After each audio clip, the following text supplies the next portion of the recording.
Right now, President Trump's top immigration chiefs are testifying on Capitol Hill.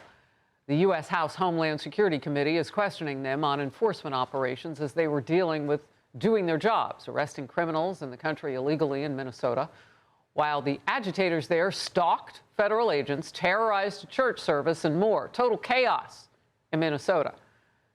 This congressional hearing has already produced some fireworks. This commitment has a cost. We are facing the deadliest operating environment in our agency's history. The families of ICE personnel have been made to feel unsafe in their homes. I know this firsthand because my own family was targeted. But let me send a message to anyone who thinks they can intimidate us. You will fail. And as that testimony is unfolding, new Department of Homeland Security numbers are painting a stark picture. Attacks on ICE agents are surging. Assaults on agents up by 1,300%. Vehicle attacks up by 3,200%. And death threats up a staggering 8,000%. Congressional correspondent Bill Maluzhin outside that hearing. Bill. Harris, good morning to you. That hearing has been underway for about an hour or so now. And at the start of the hearing, the committee's top Democrat, Congressman Benny Thompson, asked the committee to use his opening statement to take a moment of silence for Alex Preddy and Renee Good. He then slammed DHS. Take a listen. The Trump administration has devoted the full resources of the federal government to blocking a legitimate investigation into Ms. Good's killing. If that isn't a sign of guilt, I don't know what is.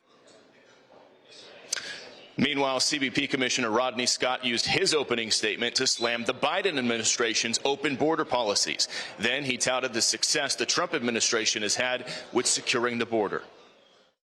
We've achieved record low illegal crossings between ports of entry. Border Patrol apprehensions along the southwest border totaled over 90,000 for the entire year. That's a number that used to represent a single month under the Biden administration. Acting ICE Director Todd Lyons testified that ICE currently has about 13,000 ICE agents deployed in the field nationwide, and of that number, roughly 3,000 agents are equipped with body-worn cameras, with another 6,000 cameras about to be deployed. He then talked about ICE's arrest numbers. From January 20th, 2025 through January 20th, 2026, ICE has conducted nearly 379,000 arrests.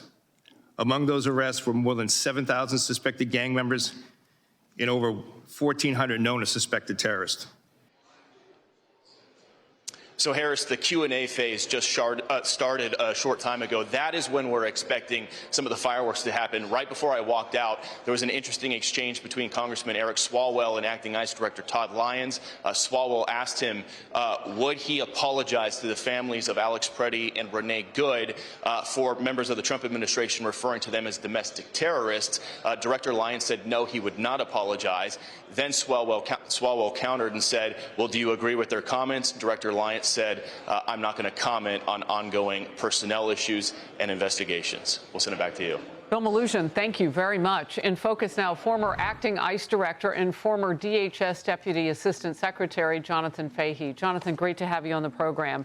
So we are in a different spot than we have been. And I want to get your take on just kind of where we've been juxtaposed to where we are now under Border Czar Tom Homan. Well, you know, I think one of the most important things that I think is getting across in this hearing, hopefully from ICE and Border Patrol, is how successful they've been in this last year, meaning all of the deportations, 95% border crossings have been down, and how these things tie in to the overall societal good, meaning our crime rate is at record low, murder rates are at historic lows, overdose rates are the lowest, death rates are lower than every year during the Biden administration significantly. And I think what Tom Homan bringing to the picture is really this focus on getting the criminals, but also it's really revealing what the Democrats' true motives are, because with him going in there and just saying, hey, we just want to cooperate with the local law enforcement, turn over your bad guys from the jail, it kind of smokes them out, meaning the Democrats, what their true motivations are in this, which really is to keep all illegal aliens essentially in the country. But I really hope they bring it to the American people's attention. This has been one of the greatest successes in the history of law enforcement this last year, with both CBP and ICE keeping our community significantly safer and removing a lot of bad guys. Yeah, you know, also at this hearing, I'll be listening for this detail, because a lot of Americans have died at the hands of drug cartels pushing their stuff into this country, their killer drugs. And that has really dwindled to nearly nothing. And the kind of pressure that this administration has put on the cartels and, of course, secured the border is worth getting into today. I don't know if people see it who are not in border states, but that affects the entire country. You're exactly right. And that's why it's so important that all of these things are interrelated, meaning ICE arrests internally are related to border security, because if people come across illegally like they did under Biden, they knew they were getting to stay. So this has disincentivized the crossing and also makes it much harder for drug cartels, because Border Patrol can now focus on drug cartels versus having to deal with all the migrants coming over. And again, we are, the drug overdose deaths were down to they're around 70,000. The numbers haven't been finalized for last year yet, but under the Biden administration, it was 102,000 average per year. So there are 30 more thousand people are alive today because of these actions, and it's getting better and better because President Trump is really taking it offensively to these cartels, and they don't like it because they're getting hit in the pocketbook. Yeah, look, that's a blessing. You talk to emergency room physician assistants and doctors and nurses, and they will tell you that they can see a difference now, too. In fact, that's a big part of the story we need to lean in and do more on, because it's taking pressure off systems that really couldn't handle those types of fentanyl situations showing up at the door, and how do you rescue if they didn't get something in time to stop the killing of that drug. Let's move to this. Let's watch this together.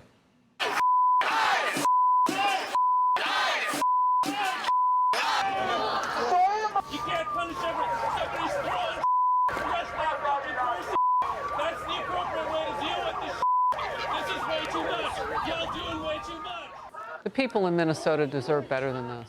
Like, not everybody's going to riot and be an agitator and put pressure and stalk and do all of that to federal agents. And so there are just some people in Minnesota I know from living there who just want to go to work. They just want to raise their kids. But we have seen so many horrific moments, chaos unfolding in Minnesota. However, DHS says they are getting a handle on it now, arresting nearly 160 people for blocking or assaulting federal agents. And the Wall Street Journal's Bill McGurn has this advice for those anti-ICE protesters, saying, quote, those trying to disrupt lawful ICE operations claim an authority they don't have. If the people of Minnesota don't like the laws, the answer is to persuade their fellow citizens to change the laws through the democratic process. Jonathan, your reaction. He's exactly right. And that's really the real issue here. This is really, Democrats always talk about a threat to democracy, but preventing valid laws from being enforced, that's the core of our democracy. And these people, if you want to call them protesters, rioters, are preventing that from happening, preventing the laws of the people from being enforced. And that's their sole intention. Their intention isn't to speak out, it's to prevent laws from being enforced. And what's so shameful about it for the Minnesota residents that you talked about, we have leaders like Walz and Jacob Fahey that seem more interested in the politics of this than their actual responsibilities of keeping their communities safe. And they should be speaking out and saying to the community or to these protesters, these are valid laws being enforced, and do what Bill McGurn says. Hey, run for office, petition your congressman. But you can't just you can't subvert the law, because, if everyone can pick and choose what laws are being enforced, our society doesn't function. But this falls really on these leaders. Yeah, I'm not going to hold my breath on Mayor Jacob Fahey of Minneapolis. Governor Walz has spoken with the president, and at least things are moving along now. But if you're waiting for them to be less of politicians, I think, Jonathan, you and I won't hold our breath. People may not know about this, but there's a Michigan elementary school, and it appears to be teaching students to hate ICE agents at a very young age. Take a look at these photos shared on social media by Michigan State Representative Matt Maddock, showing students with signs that say, "We hate ICE," and ICE should be in our drinks, not our city streets. One sign even says, "ICE out." Now, we know where that came from, or at least we know where we've heard it recently, from Bad Bunny at the Grammys. None of this helps, but this feels more like an indoctrination now. Those kids are young. This really speaks so poorly of our public school system as a whole and these unions, because they don't just do it on this issue, they do it on every issue. But wouldn't the responsibility of our school system to be saying, like Bill McGurn was saying, hey, if you don't like the law, if you don't like policies, we have this wonderful mechanism called Congress, called the president, called elections to change this. And that's what you should be doing. But to indoctrinate these students is so shameful. And I think you covered it yesterday, but so many of these schools with the ICE protest and things of that nature are also failing schools. These are places where people aren't learning to read and learning math. And it's like, what are the priorities? But you see that the union leader, Randy Weingarten, who's taken, I think, 2 trips to Ukraine. She does everything but education as head of the school union. But it really just speaks so poorly to our educational system. I hope parents stand up against this, because regardless of where you come out on the issues, you shouldn't want political indoctrination in your schools. It's just shameful, has no place, plus they have more important things to do. Well, former acting ICE director with us today, Jonathan Fahey, thank you for your time and expertise. Hey everyone, I'm Emily Campagno. Catch me and my co-hosts Harris Faulkner and Kaylee McEnany on Outnumbered every weekday at 12 p.m. Eastern, or set your DVR. Also, don't forget to subscribe to the Fox News YouTube page for daily highlights.